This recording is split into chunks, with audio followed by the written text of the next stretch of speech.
the other theme is really how self-worth can be tied to perfectionism. So we're kind of talking about it where there's no feared consequence. It's just the feeling itself that leads to perfectionism. Do you have times when it feels like your self-worth is on the line and you want to do things perfectly because you'd otherwise feel worthless? Definitely. I would say, the GMAT example is one, or any real business example really comes up often. Like anything work related, I feel like there's always a self-worth piece tied to it because so much of my identity has been around being a good student, being a good employee, being a good like business person in many ways. And so it does feel like there's a self-worth piece related to some anxiety and procrastination in that realm of life, at least.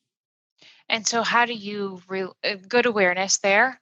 How do you relate to that fear that if things don't go a certain way, then that means that you're not worthy or you're not good enough?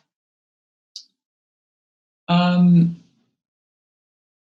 I think I don't know if this is like the right answer, but It's I okay. think something I've been working on is again around the flexible mindset around like um,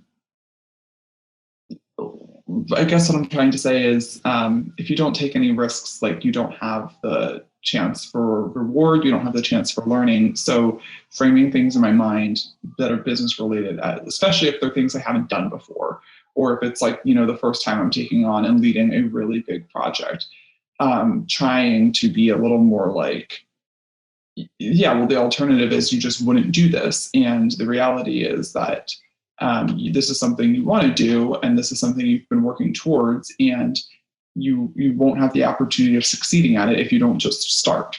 Um, does that sort of get to what you're asking? Yeah, absolutely. That's a really flexible and compassionate mindset also. It's hard to Um, get there, but that's what I'm trying to do. yeah, I think the other place where people get tied up is thinking, well, my team really is counting on me for this big project, so Yeah. it really does matter that I succeed. And life feels a little bit conditional in that sense. And like the reason that I feel like I'm not good enough if I don't succeed is because people really are going to have a reaction to me.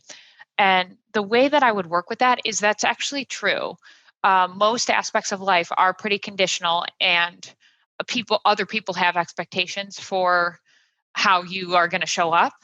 But that doesn't have to have anything to do with your worthiness if you don't um, if you don't reinforce it.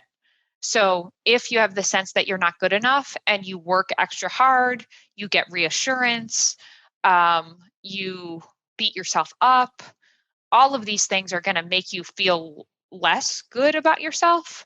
Where if you just say, kind of like what you're saying, that I'm doing something challenging and uncertain, of course, I'm going to have anticipatory anxiety and I'm not going to do everything perfectly.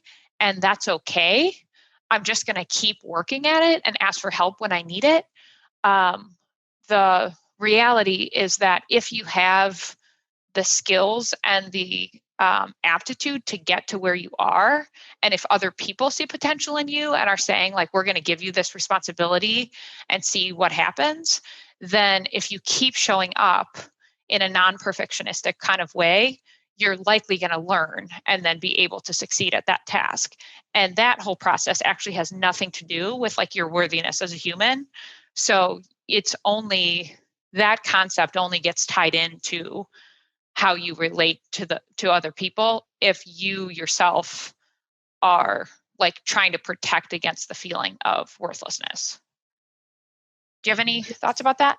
Yeah, that makes sense. And I think that that is also something that I've now like I guess when I started therapy, that would have been a really really hard mindset for me to adjust to. Like everything work related felt like I was under a deadline. I had to do well. I was going to let people down. If I didn't do well, I was going to let myself down.